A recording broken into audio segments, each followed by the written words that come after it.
kan seperti kita ketahui bersama bahwa isi surat yang disampaikan oleh Bapak Presiden kepada Dewan Perwakilan Rakyat Republik Indonesia itu jelas isinya. Bahwa sebagian besar tugas pokok dan apa-apa yang dilakukan oleh Kementerian Riset dan Teknologi itu sebagian besar dilaksanakan oleh Badan Riset Inovasi Nasional. Karena itu penggabungan kepada Kementerian Pendidikan dan Kebudayaan itu menjadi satu keniscayaan. Maka Menteri Pendidikan, Kebudayaan, Riset dan Teknologi.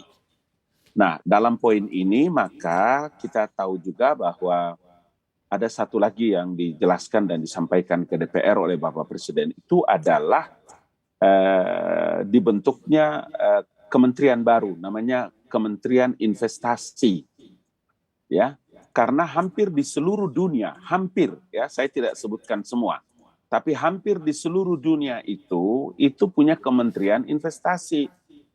Saya beberapa kali juga melakukan komunikasi dengan Pak Menteri Bahlil, kemudian kemarin juga waktu kunjungan Bapak Presiden baik di Amerika, kemudian di Saudi Arabia dan lain-lain, memang kalau ada negosiasi, pembicaraan, kemudian badan koordinasi penanaman modal itu dengan Menteri Investasi satu tingkat di bawah. Itu sebabnya kenapa nomenklatur ini juga dirubah, tentu saja menjadi konsekuensi dari hadirnya Undang-Undang Cipta Kerja.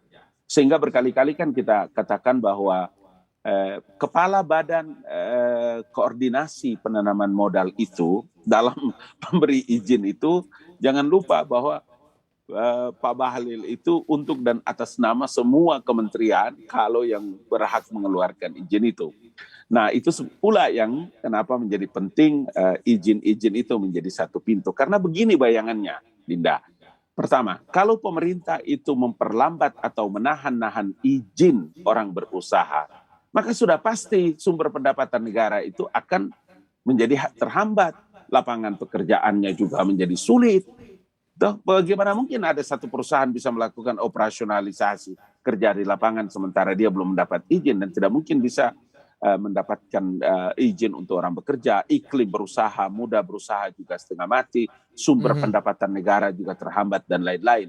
Nah, pada posisi inilah ketepatan dan tepatnya Bapak Presiden dalam mengambil langkah-langkah yang bisa mengantisipasi, kemudian menjawab tantangan pandemi yang hari ini terjadi di Republik ini menjadi bagian yang strategis. Dan itu dilakukan oleh Presiden Joko Widodo. Oke, Bang Abalin, tadi saya sempat mendengar Anda mengatakan Pak Menteri Bahlil, berarti bisa dipastikan Pak Bahlil Lahadalia naik kelas dari Kepala BKPM menjadi Menteri Investasi, Pak?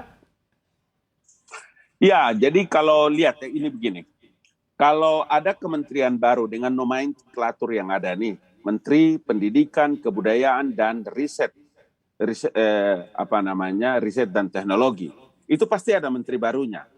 Kemudian begitu juga dengan Menteri Investasi. Artinya apa? Dua anak muda ini Presiden sudah tahu kapasitas mereka yang luar biasa, ya, baik Mas Nadiem maupun Pak Bahlil.